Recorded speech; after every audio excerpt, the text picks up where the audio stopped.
9 years ago, Ari started her day like any other, a crisp, breezy morning in New York City. She was 9 with a knack for being creative, a brain wired for outside-the-box thinking, and a habit of humming. The latter often got her in trouble at school. Ari was a gentle child floating happily through life, through the air like a whisper of joy. Today she hummed a tune she had pieced together herself, 3 different songs, a mix of classical music from the early 2000s, as she navigated the bustling corridors of her elementary school. Her schoolmates knew her well. Ari, the girl with music in her heart and a head full of dreams. Her day started with a pop quiz in calculus.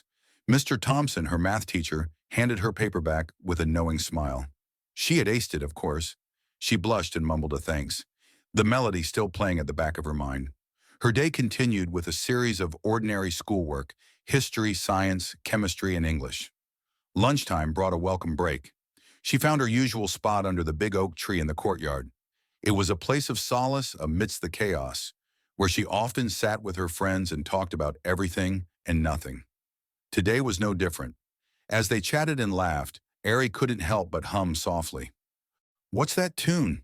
Maya, her best friend, asked between bites of her sandwich. "Just something I made up," Ari replied, a shy smile tugging at her lips. "It helps me think."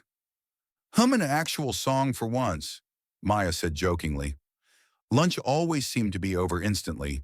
The afternoon was filled with more classes and a much-anticipated award ceremony. Ari had all A's. She just knew her parents would be proud of her. Ari's excitement was palpable. Her parents were scientists, they were always busy, but Ari wished, like the other bratty kids, she thought to herself. She understood that they loved her. She still cried when she couldn't find her parent in the audience after receiving her award. She knew her parent wouldn't make it. Maya had told her earlier, but she just hoped a little too much this time, and it hurt. Maya comforted her. "Sorry about your parents, and oh yay, dinner at my house." Ari wiped her face and smiled. "It's okay, your parents cook better than mine anyways," Ari said. Maya laughed. "Ari! I mean, it is true, but that is mean to say it out loud," Maya said. The ceremony ended and the pair began looking for Maya's parents. The place was crowded. Kids and adults were everywhere.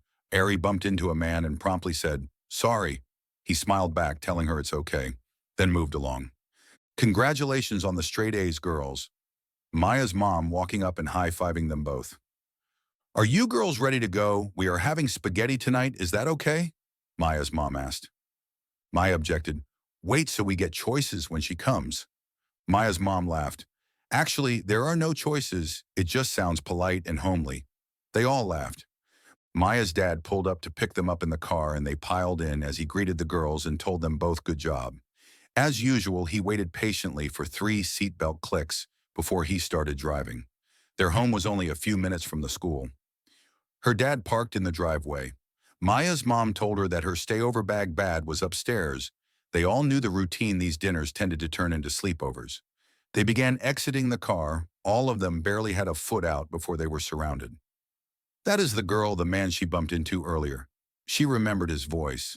Another man said, "Kill the rest." Maya's dad tried to fight back, but the Bens seemed like professionals she was forced to watch as her friends were murdered in front of her. She was paralyzed. She knew she should try to fight back, but she couldn't move. The men bound and gagged her, then threw her into a SUV. Ari sat quietly between 2 of the men. They arrived at what seemed to be a warehouse. She was blindfolded but could barely see out the corner, enough to make out the shape of the building. The vehicle stopped and one of the men threw Ari over his shoulder. After walking up a set of stairs, he basically threw her to the floor. Ari gasped. She could hear parents' screams. "What's going on? What is all this about?" She was overwhelmed by thoughts. As she adjusted herself to sit up, her blindfold slid down to a level where she could clearly see. Her parents were tied, and in the room with her, there were 8 men, total 4 that came with her, and 4 that were already there. Another man who was wearing a mask entered the room. "Now that we are all here, let us get started," Reed Masters said in celebratory tone. Masters then, swapping to an overtly hostile tone, said, "Where is sample 23? Ari jumped at the sudden change in mannerisms. Ari's dad looked at her and replied, "I already told." Before he could finish, Masters punched him in the face. Masters straightened his cuffs on his suit. I was nice enough to facilitate a family gathering, and this is how you repay me? I am severely disappointed. He went on to say, I am not a fan of torture. Well, the physical kind, it is so messy, you know. He said as he paced around the room, stopping directly in front of Ari. She trembled, she felt like she was crying, but she was out of tears at this point. He squatted down to get to Ari's eye level. Masters sighed. Unfortunately, your parents are not being very cooperative, Ari's mom and dad yelled in protest. Several of the men held them down. As Masters stabbed Ari in the thigh, even though he barely stabbed an inch deep, she screamed. She had barely felt pain before, let alone being stabbed. She was in so much pain. She began to feel a burning sensation. She felt like she was on fire. He removed the knife just as fast as he had stabbed her and paced back to the center of the room. Ari, he rushed towards the Masters, enraged. Masters sidestepped and stabbed him in the shoulder. Thomas fell to the floor. Masters sighed again. Thomas, this is your fault. I do not understand why you are so upset. Just tell me where sample 23 is. Ari lay on the floor, still trembling, still in pain, still burning. Was this rage? She did not know, but the inside of her skin itched. It began to overshadow the pain in her leg. Masters looked at Ari's mother. Irene, please be more sensible than your husband. Sample 23, please. Irene looked at Ari from her position, seated on the floor. I'm so sorry, Ari. Masters paced to Irene, looming over her. Relax, I'm not going to stab you, he said.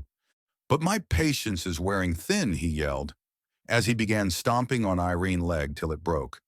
Irene screamed. Masters squatted down. Sample 23, please.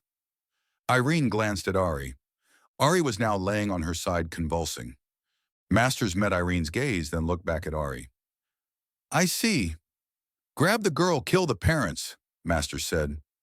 Ari's skin paled to an eerie, doll-like hue. Her blue eyes deepened, turning into piercing sapphires. The sheer force of her mana shattered the ropes that bound her, and she rose to her feet. Her shoulder-length hair defied gravity, standing straight up as mana surged through her body. Fangs elongated from her mouth, and menacing horns sprouted from her head, transforming her into a blue devil, incarnate, as lightning forming around her for the finishing touch. The men opened fire, but the dense wall of mana between them and Ari was impenetrable. Two oversized scimitars coalesced in each hand. Ari stood examining herself. The flow of mana stabilized, and there was a calmness now in the room. She was no longer just Ari. She had become a manifestation of her own rage. Ari blitzed with blinding speed towards one man. She missed him and slammed into a concrete wall, cratering it. She stood staring at the wall where she had impacted it, cocking her head slightly in confusion. The man from the school yelled, Kill her, she doesn't have full control yet. Ari hissed, then spun around in a blur. She was in front, the man cutting him in half. The men began firing wildly at her, and even more erratic as she started moving. Ari cleaved through every man in the room. She stood in the middle of the room. Suddenly she was back to normal. She was crying, she felt numb, but tears were flowing down her face, snapping out of it. My parents, she thought as she spun around, more tears flowing, when she realized her dad had been one of the men she cut down. The man with the mask was gone, and her mom lay riddled with bullets. Mom, Ari yelled, running over. It was an accident. I'm sorry, she yelled. Aries held her mom in her arms, rocking back and forth. I'm sorry, she kept repeating. Ari's mom looked up as if she was looking at Ari, but her eyes were glazed over. She died in Ari's arms, and Ari swore she would never to never transform again.